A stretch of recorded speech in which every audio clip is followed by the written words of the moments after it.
All right, here we are with Soul Scripts presenting the conversation with the higher self. Welcome to the conversation with your higher self. I'm Alleson Gregary. And this is a free-flowing, organic conversation with folks who are on their awakening path in an effort to assist anyone who may find their way here, as we are all divinely guided to get what we need when we need it. Your conversation with your higher self is a vital component to opening your mind, spirit, body, and soul to a world of beautiful possibilities. And today we have my good friend Anne Cox, and she joins us from her temporary station in San Juan, and she's a Florida girl.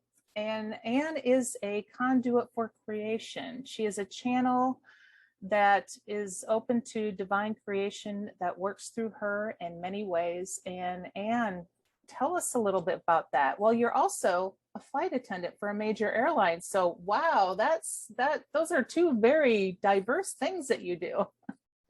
Well, it seems like it wouldn't go together at all, but actually being a flight attendant puts me in front of all types of souls that are looking for guidance. And not that I'm seeking them out, they're attracted somehow to my energy. And even for healing, I've done spontaneous hands-on healing. I've been a medium. I don't even know how to do that for other flight attendants. I have done healings on airplanes with total strangers. Wow. So actually, it's a vehicle for doing this work.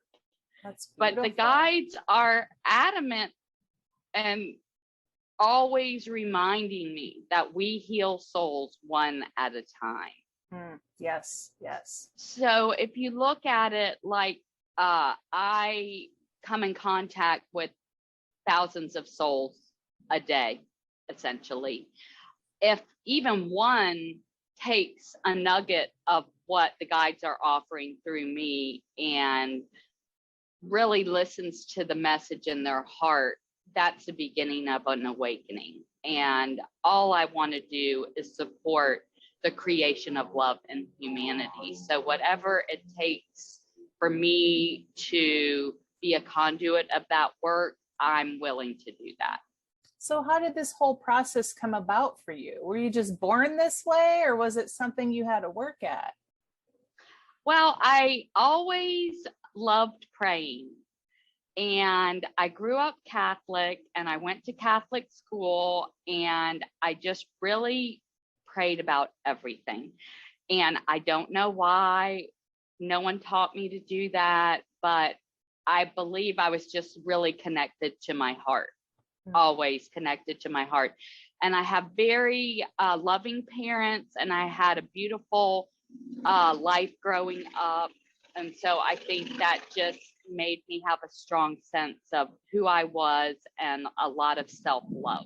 So I think that sort of possibly puts me ahead of other people who don't feel worthy of this life, because I had parents that totally supported me in every way. So, you know, they say we choose our parents, and I chose beautiful parents. So what do they think of what you're doing now? Well, I've asked them not to give me any input, because if it's not in alignment with love and creation, I really don't want to hear it, because there's no stopping me now, right? Yeah, right. There's absolutely not one shred of doubt. And possibly in the beginning of this transformation, which happened starting about 3 years ago, I would ask people for their input, but now I'm strongly guided. And in fact, I just went to my mentor last week, and that was the main message that came through her, is that the guides are telling me exactly what I need to do, and I do not need to be going to anyone else for outside input, because my heart knows what to do and what I'm supposed to be doing on this path. So that goes along with the parents. So they continue to support me. from afar, but they're very much a part of my lives, and I live down the street from them, and it's a wonderful support for me to have in this work and then just in my life. That's so beautiful.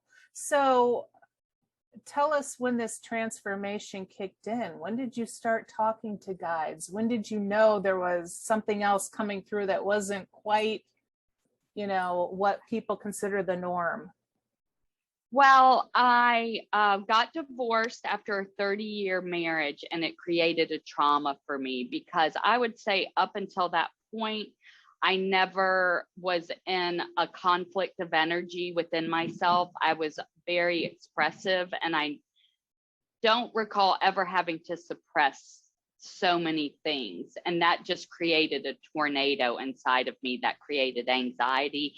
And I'd never really experienced anxiety in my life. So it just got me on a deep dive into why I couldn't clear the energy, why I couldn't clear the sadness that I had. There was just something else going on. I couldn't find the peace within my own heart.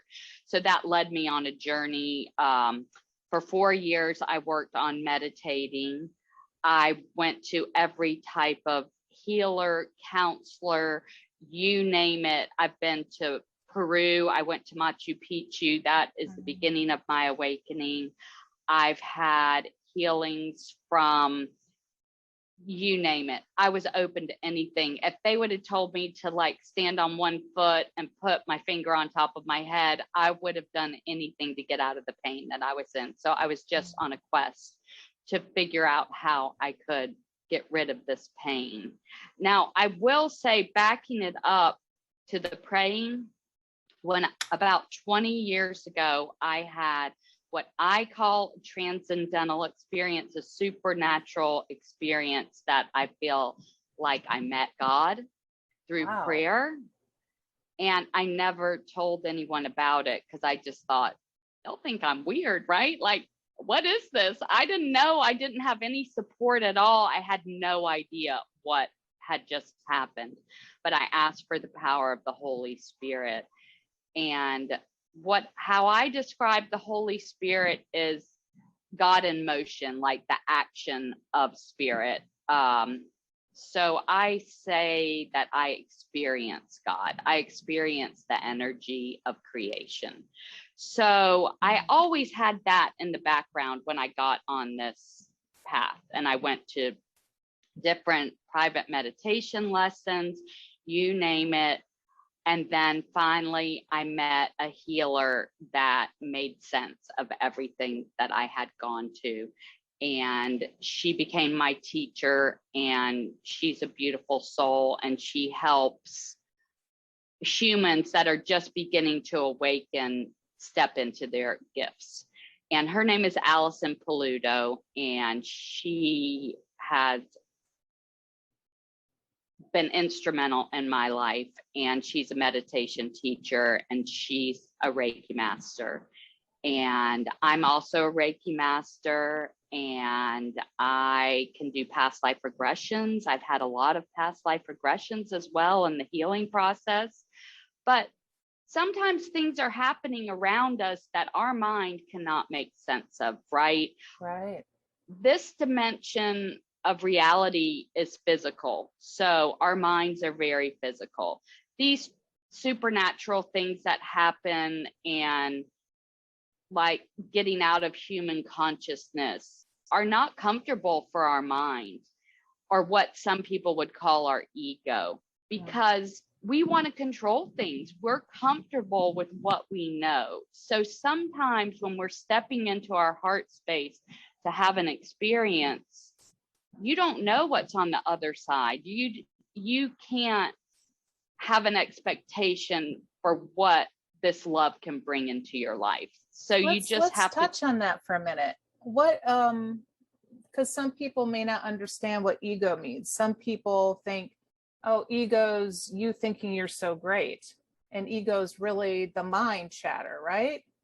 Exactly. So up until the guides teach me everything, and so we'll get into that in just a little bit, but up until the guides gave me the right definition, I thought just like you, like, oh, you think you're so great, you're, an overinflated ego.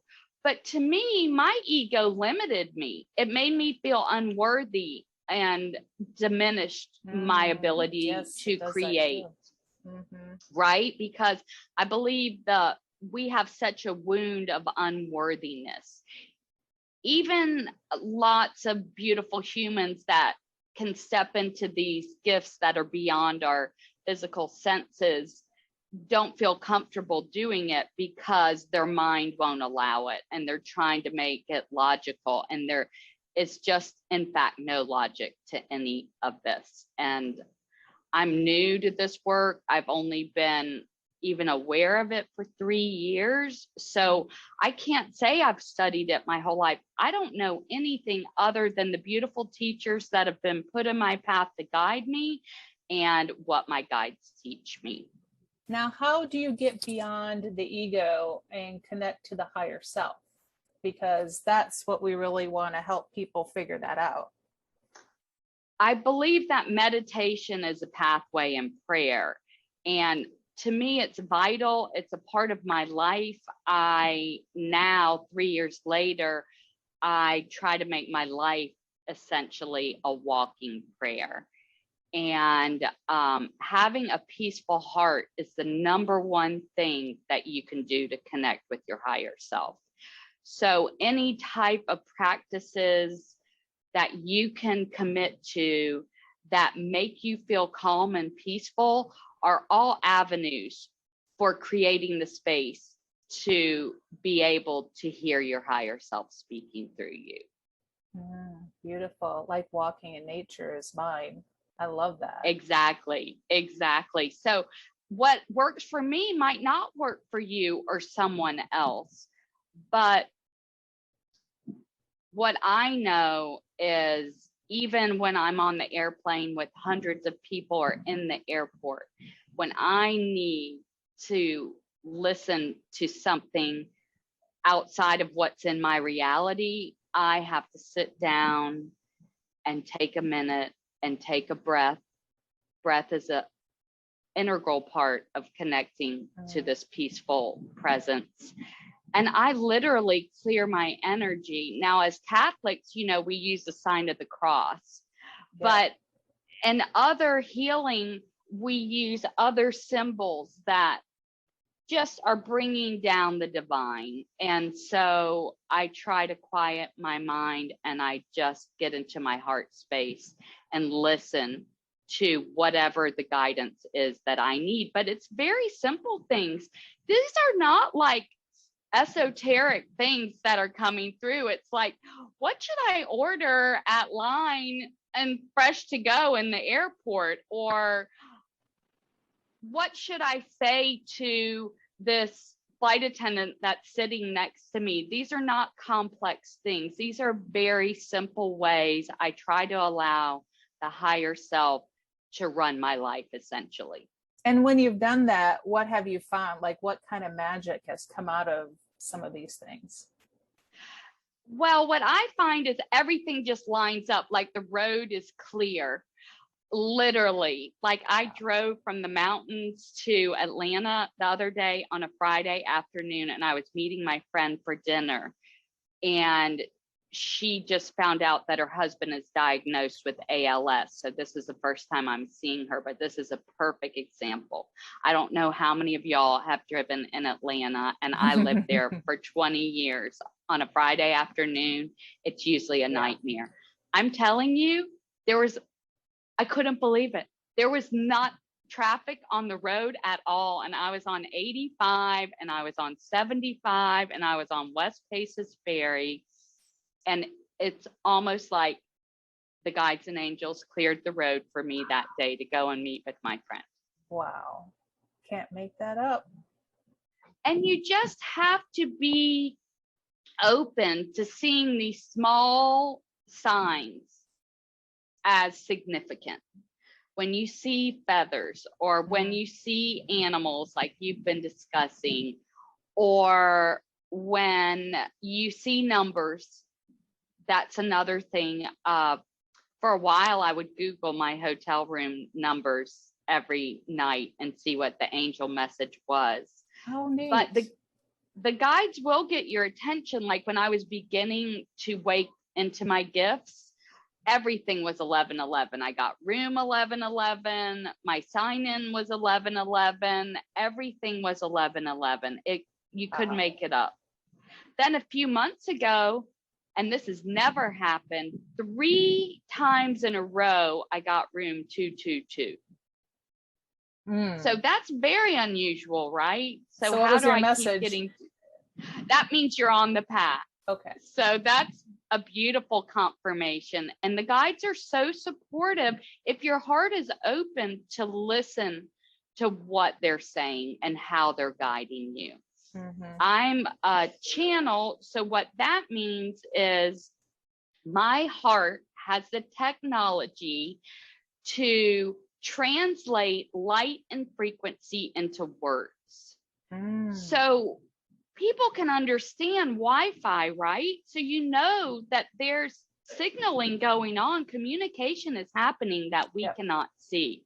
So that goes beyond this dimension of Earth. The energies around us communicate in light and sound and frequency.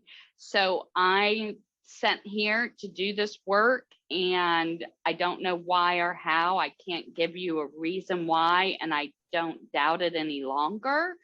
But essentially, my heart can understand what guides and masters and angels, and even I channel God consciousness, are trying to tell, not just me. They're using me as a conduit to relay these messages to humanity. So beautiful. Share with us a few of the messages that have come through for you recently. Well, one part of my work is traveling all around the world. And there's ancient codes that have been dormant in the earth. And there's something about my energy that the guides work through me to open Christ codes and stargates. So a lot of times I'll go to the same place over and over and over again. It's super interesting because my schedule is very fluid. And one of these places right now is Las Vegas. So I've probably been to Las Vegas almost once a week or 3 times a month for the last 3 months. And I intentionally changed my schedule so I didn't have to go back anymore, because I wasn't having that nice of a time on my trips and everything. But sure enough, my schedule can get changed at any moment when I'm at work. And every single time I was either on call or going somewhere else, I got back to Las Vegas, rerouted. So is this akin to like grid work, kind of? Yes, it's like being a grid worker, which, even speaking about it, I know I am a grid worker, but I can't exactly tell you what I do because my mind does not understand it. I see what the guides showed me. Like, they've showed me a beautiful light grid from here to eternity, essentially, to another dimension that we are building with our hearts, with the love in our hearts. All the light workers on the planet at this time are actively contributing to this light grid. So we want as many hearts open and vibrating to make this light emanate from the earth plane. And even if you don't believe anything else about energy or God or spirit, you do know what it feels like to be in your heart space, and that feeling of joy. That's creating something beautiful in every moment in your own life and in other lives. So we're going beyond earth with that creation, and we're opening up to creations that are beyond this dimension. So would you say, Anne, that your higher self kind of lives in your heart space? Or, give me your definition of higher self and where you feel that energy comes from. Okay, so I'm going to go back to the Las Vegas. So I was very tired this one particular morning. I woke up in Las Vegas, and sometimes I don't know where I am or what day it is or anything. And so I was just having a resistance inside of myself. I wasn't totally in my heart space. I was having a little war with myself. So I went to meditate, and immediately the higher self said, "Trust, my darling, all wars are fought in the head and not in the heart." Oh, mic drop. That's powerful. So that is just like, you can't deny, and I didn't make that up, right? Like, I needed that guidance. Yeah. So I feel like my higher self are the higher aspects of wisdom from other lifetimes and consciousnesses that I have participated in since the inception of my creation. The higher self orchestrates what your life plan is. The guides have explained that to me, and I can go into that if you'd like me to. But mainly, to connect with your higher self, you have to quiet the mind. And that is the number one thing that you can do. You can start with a meditative practice or walking in nature, whatever brings you peace. And you just want to get to a space that you can connect to your own heart. You don't have to be trying to connect to something greater or grander or anything. We're connecting to our own hearts and souls, and our own heart is a portal to other intelligences and dimensions beyond this earth. That's so beautiful. Yeah, I would love to hear what else your guides say. That would be great if you could share that. Well, another simple thing was, same thing, I was not in clarity of consciousness, I would say, Christ consciousness, which I'll explain that in a minute. And so the higher self came in and she said, "The walls of creation are coming down. Be mindful of every thought, word, and deed." Mm-hmm. So she's reminding me that with these thoughts that I have that possibly aren't loving of myself and others, are creating something. And right now, these things are manifesting very quickly in these energies, and we don't want to be creating things that are not for the highest good of creation. We don't want to create things in our life that aren't going to be beneficial to us and others. So one way that we can control that is by being conscious with every thought, word, and deed. Now, why do you think that's accelerated right now? That manifestation. Humanity is shifting. And with this beautiful light grid that I saw and the guide showed me, that gives us access to other dimensions of creation. Now you have to see that as physical beings, the only difference between us and spirit is that our matter isn't rotating, isn't spinning as quickly. So these thoughts that we have sometimes come from our own minds, but sometimes we pull them out of what some people would call the Akash, or the unified conscious field. If you're not in your heart space, you can pull things, ideas out of the consciousness that is not creating out of love. So that's why we want to be mindful and we want to be in our hearts, because we can pull thoughts, ideas, energies out of non-physical intelligences that aren't vibrating at the highest frequency of love. So the veil's thinner in essence right now. So, okay. So tread lightly, be cautious, stay in the heart. Okay. So what else are your guides saying? Did they tell you anything about today's chat? Anything that they want us to know or for you to share that's coming through about the higher self? Well, I just think that as human, and I'm going to just speak about myself and how I sort of rationalize as a human what my purpose is at this time. I had a rapid awakening. I didn't know anything about spiritual work, about being a channel. I didn't know anything about connecting with the divine other than what I had learned through Catholicism. And what I know now is that we are infinite creators. We are avatars of God. So if you can step out of the way and allow this energy of the divine to work through you as a human, you can do things beyond what you would ever expect or experience in this human life. I'm not doing any of this. The first time I had a Reiki attunement,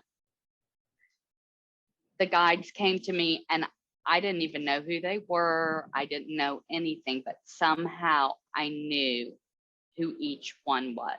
And this was Isis. And she said to me that I was going to be a healer, but I needed to step out of the way. And I think that's the best way to describe it. And they were going to work through me and I could heal people by looking at them or touching them. Wow. I'm not doing any of this. So we as humans need to step out of the way and allow these guides to work through us. Through me, it's in the ways I described, but everyone has a unique gift to offer and none of them are the same. So artists are beautiful channels of divine inspiration.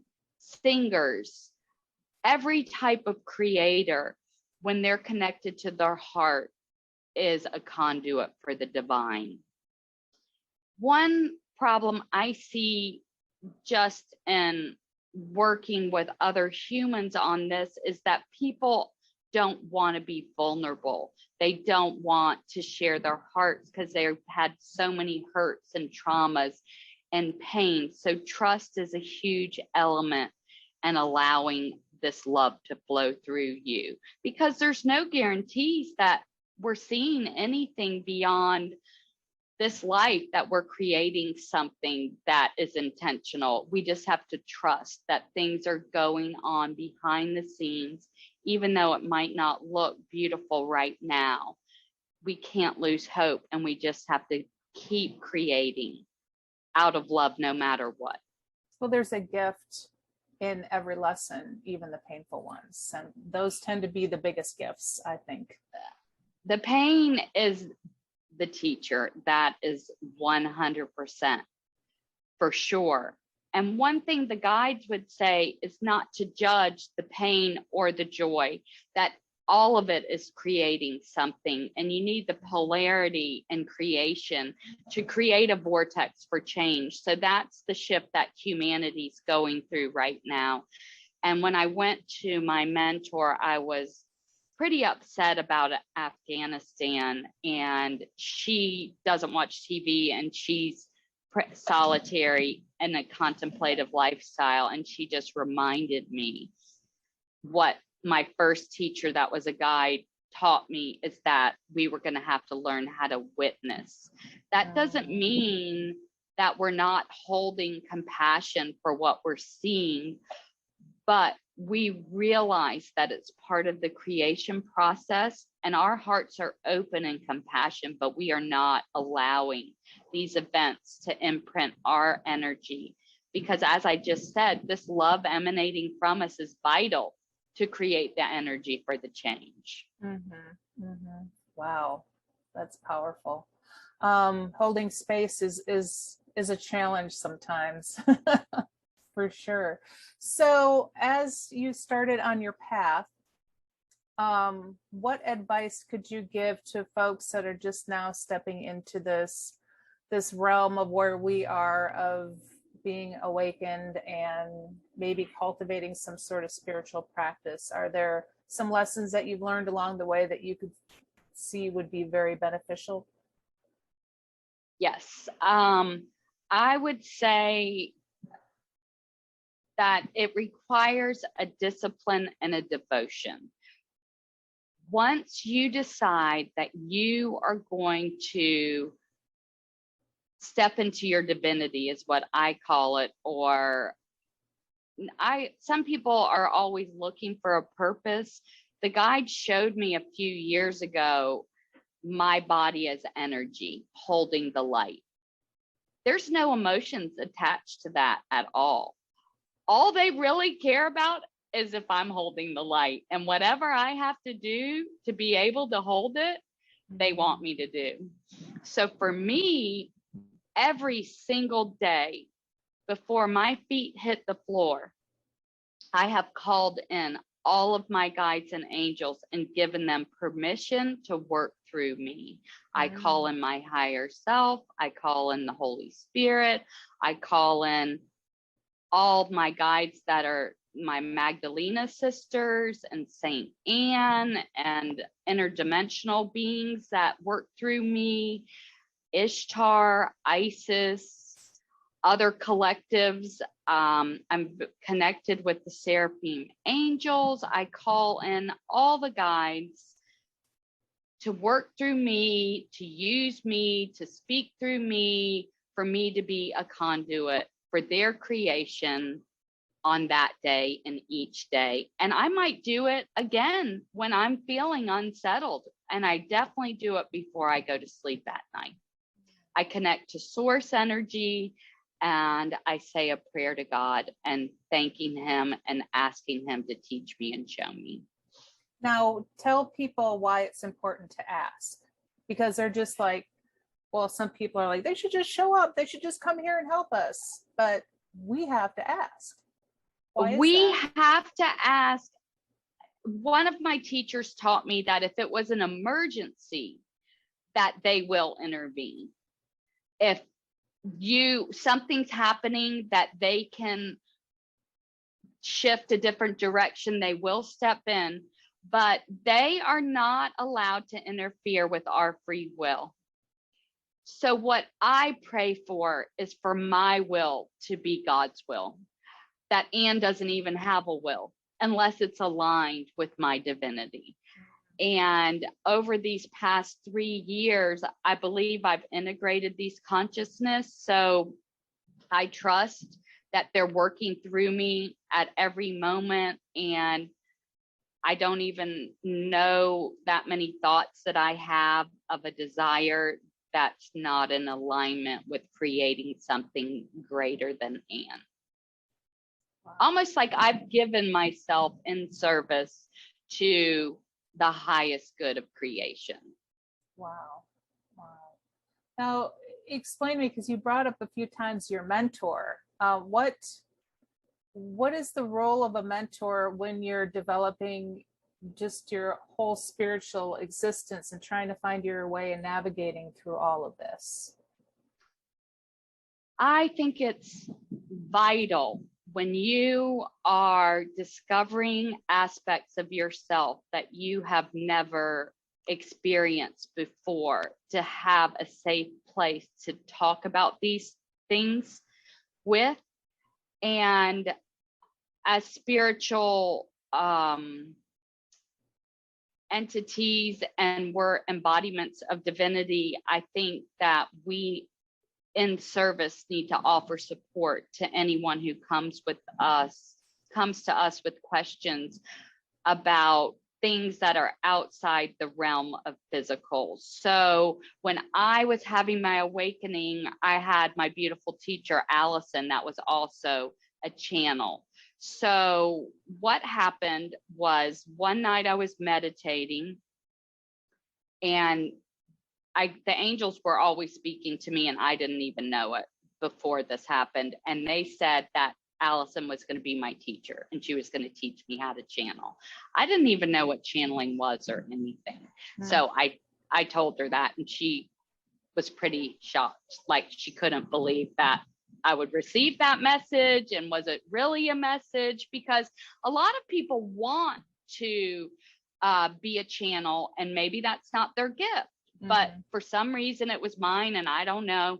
So what happened was, after basically a year of healing traumas and being very conscious with what I needed to address inside my being and aligning everything with creation, I decided one day after I meditated that I would write something. And I'm not a good writer. I think I got a C in English. This is not a skill that I knew that I possessed in any way. And literally, I held the pen in my hand with my eyes closed, just trying to write from my heart without Anne interfering. And it was the most beautiful thing I'd ever seen in my life. Oh, wow. And I still cannot believe that that came through me. So I was hesitant to even share it with my teacher, Alleson, because I didn't even know, like, what is this? And she said that is channeling. But I wouldn't have known if I hadn't had her support. And she supported me for months with these beautiful messages that would come in. And she gave me hints on what I could do to be more in my heart space and to be sure my energy was clear when I was receiving messages, and what sorts of protection I might need to keep out energies that weren't for my highest and best good to be channeling. And I wouldn't have known any of that. So that's just one example of what you need a mentor or a teacher for. Beautiful. And you still have a mentor now, because you said you just went to visit her. So that's kind of an ongoing thing you feel people should maybe partake in, or? I believe so. And I think it's important to hold all of humanity in a space of love, almost like a mentorship, but particularly other humans that are collaborators with you. I see a mentorship or a student-teacher relationship as a collaboration. And from that, we can create more and more things. And I don't know if people who are watching this exactly understand what a channel can do, but we know from our teacher, Michaela Sheldon, she brings in messages that are for humanity. While I bring in a lot of science messages, and I know nothing about science. So very interesting messages about bioenergetics and photonic light and crystalline core DNA and photosynthesis. But one thing that the guides taught me, they showed me first in a dream about Pythagorean theorem. And I don't know anything about these things. And then when I didn't investigate more, because sometimes they'll give me a suggestion for me to research it, they brought it in through one of my channelings, and they told me that I needed to use the power of the pie. So that sent me on a deep dive where I will go back to my teacher, Alleson, who's also a channel, and ask her if she's ever received a message like that. And that expounds into more creation, which is literally the power of the pie. You take two angles and you put them and you make a longer one, and that's unending creation. If everyone is open and creating together, we can create the infinite essentially. And that's what a mentorship would also do.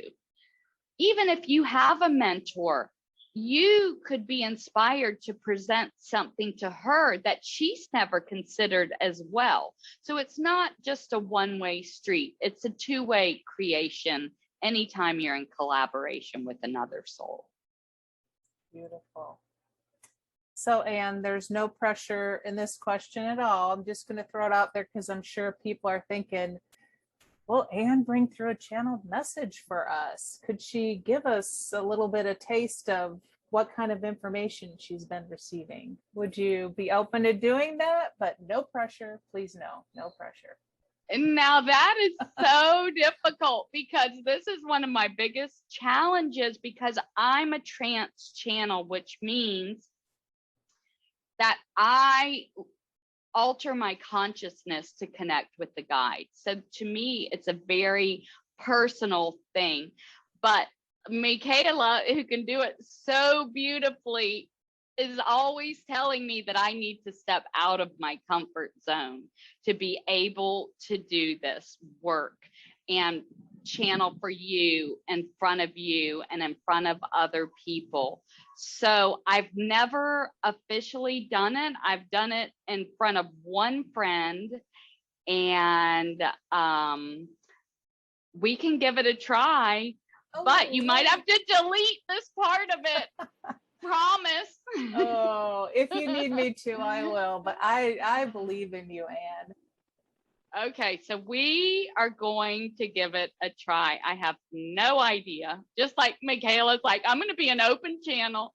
Okay, so I've already called in all my guides and angels before I got into this call. I've been seeing them dancing around in the background, by the way. But every time I start to channel or initiate the energies, I put a white dome of light over me. So I'm just going to pretend like you're not here. Heavenly Father, bring a white dome of light over me. Mark this channel with the cross. Speak through me. Use me as a conduit for your creation. All the angels of heaven, speak through me. Angels of love, angels of light, come to me now. Tell me what I need to know for my highest and best good. The timeline evolving now requires a devotion, an adherence to divinity, as we allow the time and space to unfold and the energetics of creation to work through the walking souls. All that have gone before you stand by in assistance, waiting for the call to be given permission to work through you. Open your heart now to feel the energy of creation that's available to each human soul. The joy in the moment is a gateway to creation. All the love of creation is available in each moment. It's a practice of discipline and devotion to hear, see, feel, and allow these energies access to your field. Take the higher perspective. See things as a dove flying. Open your heart to the possibilities that exist when we create in a unified consciousness, when we create not for ourselves, but for all of humanity.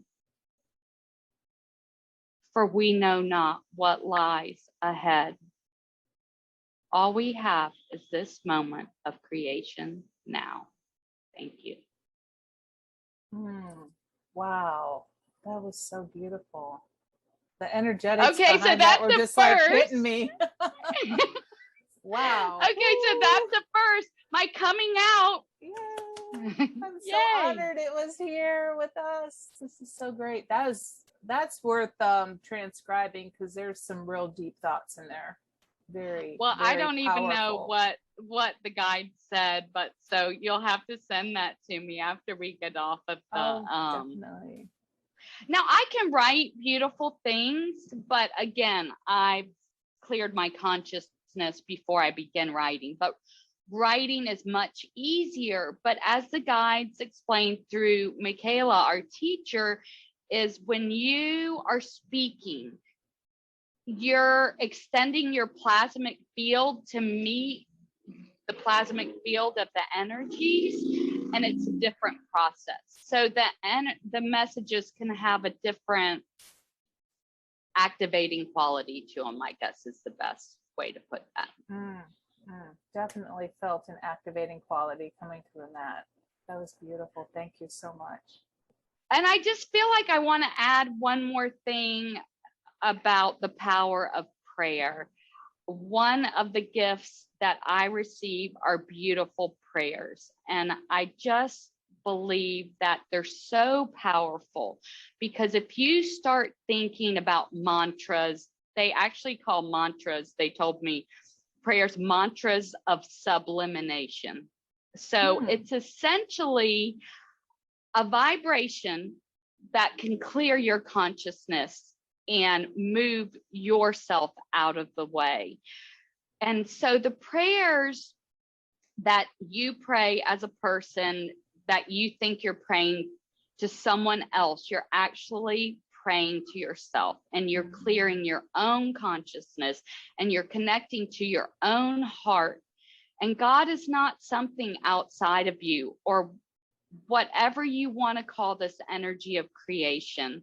One of the first teachers that I ever had in the non-physical was Ishtar. And I was transcribing a message onto my iPad, and the word Ishtar just showed up at the bottom of the message. I had no idea who Ishtar was or anything. I didn't know anything. But again, I had a teacher who guided me. But it's so appropriate at this time because she's the goddess of love and war, and she was the perfect teacher. And she told me everything about these times. And she said it was going to be a conceptual war between the physical and the non-physical. And she taught me that it was going to be important to learn how to witness. And so one thing that she said that I hope doesn't discourage people, but it's just the reality that we're in now, is she said that we would walk through the fire and ravage of the human condition, but it was no service to plan or wonder beyond the moment. That the important thing was for us to stand in the intrinsic value of love in the non-physical. And that is the most important message that I could ever relay. And you can find that love in God in your own heart through prayer, through meditation, through walking in nature, whatever it is. Whatever I can help with, you can contact me to help you find your peaceful presence. I feel like that's a gift I can offer to anyone. That's beautiful, Anne. Because I know there's going to be people that are going to see this and going to ask, how can I get a hold of her? What does she do? What can she do for me? So do you have any offerings that you have out there at this time, or any way that people can connect with you? I have a website and an Instagram. It's called Sacred Love Healing, and I post some parts of my writing, but the writings are very intellectual and sometimes they're beyond human consciousness. So it's hard to post the long ones, but I post beautiful prayers that I receive. I probably received over 700 prayers. Wow. And because of that, a friend insisted that I start a prayer membership, which Allison's a part of, and I write a prayer for you every month. The Seraphim angels give me the prayers. I even write them for strangers. I don't know anything about what their lives are like, and so far they all say they're amazing. But I want to go back to the power of prayer, because that reminded me. My friend Kiana Sage is the one who encouraged me, because one day she said something to me and I said, I need to give you a prayer. And it was obviously my higher self. And the prayer said, holy, holy, holy, sacred love, take over my soul expression, guide my being to perfection. My life is your love, and I thank you. So beautiful. So she took that prayer and she taped it on her bathroom twin mirror, and she's a very talented healer, and she's been in this work for a very long time. And in about a month, she was like, Anne, I don't know, but something has happened to me because of that prayer. And my guides are telling me that that prayer has changed my energetics, and I'm embodying the prayer.